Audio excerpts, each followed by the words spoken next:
ఎందుకంటే ఫ్యూచర్ సిటీలో అసలు ఫ్యూచర్ ఉందా అనేది పక్కన పెడితే అసలు జనం ఉంటారు అందులో అనేది తెలియని పరిస్థితి. ఈ ఫ్యూచర్ సిటీ పేరు మీద చాలా రియల్ ఎస్టేట్ భూములు దోచుకునే పరిస్థితి కూడా ఉంది. రియల్టర్స్ చాలా బాగుపడే పరిస్థితి ఉంటుంది ఈ ఫ్యూచర్ సిటీ పేరు మీద.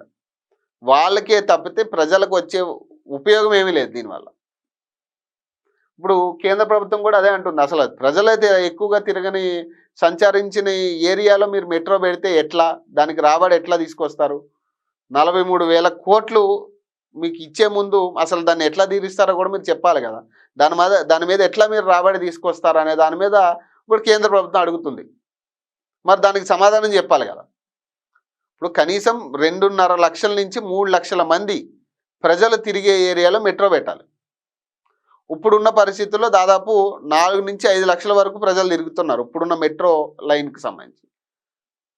మరి 2.5 లక్షలు దాటి ఉంటే మెట్రో లైన్ అన్ని చోట్ల కూడా ఇదే పరిస్థితి. ప్రతి చోట కూడా ముంబై కానీ ఏ మెట్రో సిటీస్ ఎక్కడ ఉన్నా కానీ 2.5 లక్షల మంది జనాభా తిరగలిగితే అక్కడ ఒక గిట్టుబాటు అయ్యే పరిస్థితి ఉంటుంది. కనీస టికెట్ రేటు పెట్టినా కూడా గిట్టుబాటు అయ్యే పరిస్థితిలో ఉండాలి అక్కడ.